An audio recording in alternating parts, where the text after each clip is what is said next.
This is a notice from the Department of Education records. Check your class photos from this year. Look for the girl with brown hair in the back row. Her name is Sarah Chen. Now check last year's photos. She's there too.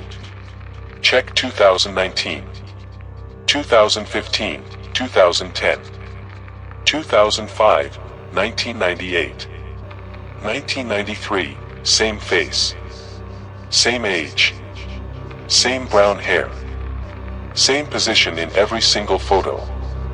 30 years of class pictures. Sarah Chen appears in all of them. Your math teacher Mrs. Rodriguez has worked here for 15 years. She doesn't remember Sarah enrolling. Your history teacher Mr. Kim has been here since 2001. He doesn't remember Sarah either. But both teachers have Sarah's perfect test scores in their grade books. Handwritten in their own writing. A+ on every assignment. 100% on every test. Sarah's work is graded by teachers who swear they've never seen her before. Sarah sits somewhere different in every class. Front row in English. Back corner in chemistry. Middle section in history. But students always describe her the same way. Quiet. Smart. Keeps to herself. Takes notes constantly. Never absent. Never late. Never causes trouble.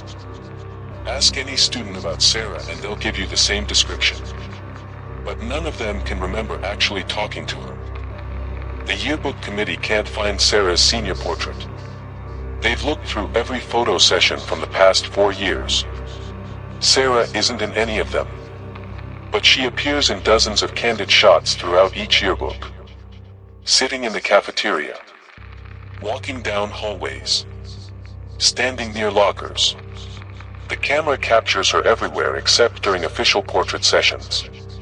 Sarah exists in the background of school life but never steps forward for individual recognition. Sarah's locker is number 247. It's been her locker since 1993. The combination hasn't changed. The metal nameplate still reads S. Chen in faded letters. But the school records show locker 247 assigned to different students each year. Current databases listed as belonging to Marcus Thompson, a sophomore. Marcus has never seen the locker. He doesn't know his locker number. He keeps his books in his backpack because he can't find his assigned locker. Nobody remembers Sarah graduating. The school has held 30 graduation ceremonies since 1993. Sarah should have graduated with the class of 1995, 1996, 1997, or any year after. But she's never walked across the stage. She's never received a diploma. She's never left. Alumni from different decades return for reunions and ask about that quiet girl who was always in our classes. They can't remember her name, but they remember her face. The same face that appears in current student photos. Sarah's academic record is impossible. She's taken freshman English 30 times.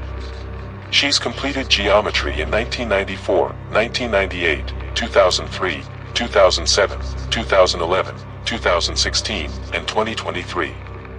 She's passed the same biology class in 15 different years. Her transcript shows she's earned over 400 credits. Enough to graduate from high school 12 times. But she's never been marked as a graduate. She continues taking classes as if she's always been a student. The school counselor has Sarah's file in her cabinet. The folder is thick with 30 years of class schedules. But there's no enrollment paperwork. No birth certificate. No previous school records. No parent contact information. Just schedules and grades dating back to 1993. When asked about Sarah's missing documents, the counselor becomes confused. She knows the file exists but can't explain how it got there or why it's incomplete. Sarah knows things about the school that she shouldn't know. She remembers teachers who retired decades ago. She knows about the fire that happened in 1997. She recalls the construction that added the new wing in 2004. She mentions the principal who left in 2009. Sarah speaks about school history as if she lived through all of it. Because she did. She's been here watching and learning for 30 years. Students who try to befriend Sarah report strange conversations. She talks about events that happened before they were born. She mentions students who graduated years ago as if they still attend school. She discusses teachers who died in the 1990s using present tense. Sarah's timeline is mixed up. She experiences all 30 years simultaneously. Past and present blend together in her mind. The school's computer system crashes whenever staff try to delete Sarah's records.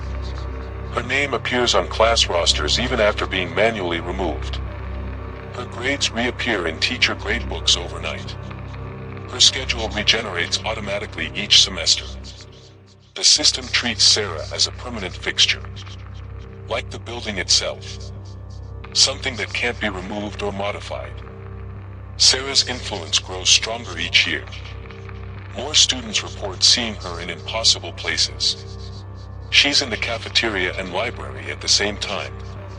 She's in first period and last period simultaneously. She exists in multiple locations throughout the school day. Sarah has learned to be everywhere at once. She's not just a student anymore. She's part of the school itself. The truth about Sarah is in the basement archives. Boxes of old records from 1993. Sarah Chen was a real student who started freshman year that fall. Smart. Quiet. Kept to herself. But she never finished freshman year. She disappeared in December 1993. No one knew where she went. Her parents moved away. The police stopped looking. But Sarah never left. She's been trying to finish high school for 30 years. Sarah is still 14 years old inside. Still trying to complete her freshman year. But her mind has absorbed 30 years of classes. She knows advanced calculus and basic algebra. She understands college-level literature and struggles with simple grammar. She's simultaneously the smartest and most confused student in school. 30 years of learning stacked on top of a 14-year-old mind. Sarah has been watching new students arrive each year. She studies how they act, how they talk, how they make friends. She's been learning to be more like them, more alive, more real. Students report that Sarah seems different lately. More talkative, more present. She's getting better at pretending to be a living student. The basement where Sarah died has been sealed off since 1993. But maintenance workers hear footsteps down there. They hear a girl crying. They hear someone calling for help. The sounds come from behind the locked door. From the room where Sarah's body was found 30 years ago. Her spirit roams the school, but part of her is still trapped down there. Still dying. Still confused about what happened. Sarah's death created a crack in the school's reality. She was supposed to graduate and leave. Instead, she stayed and learned. Now other students are getting trapped too. Each year, 1 or 2 students stop aging. They remain the same while their classmates graduate. They join Sarah's eternal classroom. The number of permanent students grows slowly. Quietly. Without anyone noticing. This message ends when you realize Sarah isn't the only one. Look around your classroom tomorrow. Count the students who never seem to change. The ones who've been in your grade for too long. The ones who know too much about the school's history. Sarah was just the first. Now she's teaching others how to stay. How to loop. How to never graduate. How to remain students forever. The school basement isn't sealed to keep people out. It's sealed to keep something in. Something that's been spreading through the halls for 30 years. Something that turns living students into permanent fixtures. Sarah isn't trapped in the school anymore.